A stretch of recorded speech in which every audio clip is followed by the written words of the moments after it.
The trial of a former Idaho governor candidate accused of kidnapping and murdering a young girl is expected to begin this summer. It is a case that dates back more than 35 years. Richard Schlesinger has a preview of this week's 48 Hours.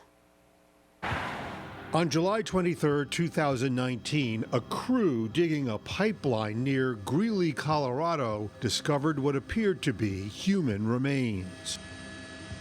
Gloria and Jim Matthews had spent nearly 35 years wondering what happened to their 12-year-old daughter, Janelle. Everywhere we went, I was always looking for her. It was 1984, just 5 days before Christmas, when Janelle vanished from the Matthews home. The only physical evidence discovered by police were a stranger's shoe prints left in the snow. Shoe prints someone tried to erase using a garden rake. Right out of my garage. It wasn't until 2019 that police were suddenly questioning a person of interest hundreds of miles away. I humbly ask for your vote. A former candidate for sheriff and governor in the state of Idaho and a one-time resident of Greeley, Stephen Pankey. We had never heard the name before that. Pankey said the same to CBS affiliate KMVT. I've never met Janelle Matthews. But this indictment points to repeated statements implicating Pankey by Pankey himself. He allegedly volunteered, without being asked, what he claimed were details about when Janelle died.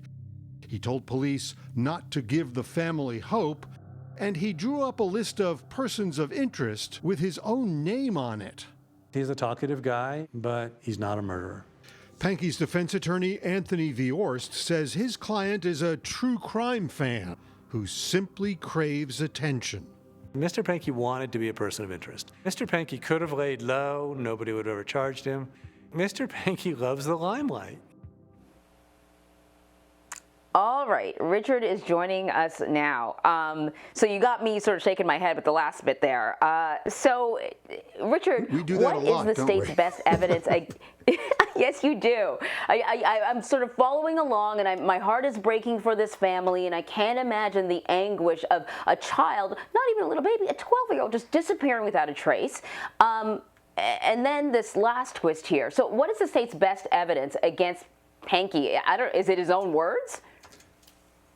Well, I mean, those own words are important, but the only physical evidence that we know of are those footprints in the snow outside the house. The police never released any information about those footprints, but the indictment alleges that Pankey mentioned those footprints to police during the investigation, and that really caught their attention. I should say his lawyer has a defense for that, which, as you may remember, I like to be a little coy. I'm not going to tell you what that is. Mm-hmm. But this case, man, if you think you're shaking your head now, wait till you see the whole hour. So before Pankey was arrested, were there any other suspects that investigators were looking at? I mean, clearly Pankey had a list of persons of interest for them. Did they have a list of persons of interest? Pankey's list came out years after the disappearance. At the time of the disappearance, they had nothing. They looked at the father for a while, as they would. That's sort of police work 101. But he was cleared pretty quickly. And then for 35 years, more or less, there was nobody. So imagine the frustration of the police, the family, the community, not knowing what happened to this little girl. And whatever became of Pankey's political ambitions, were any of his runs successful?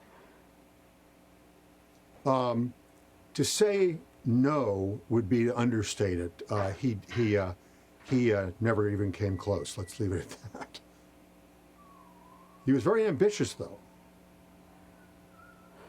Yeah, clearly that is the case.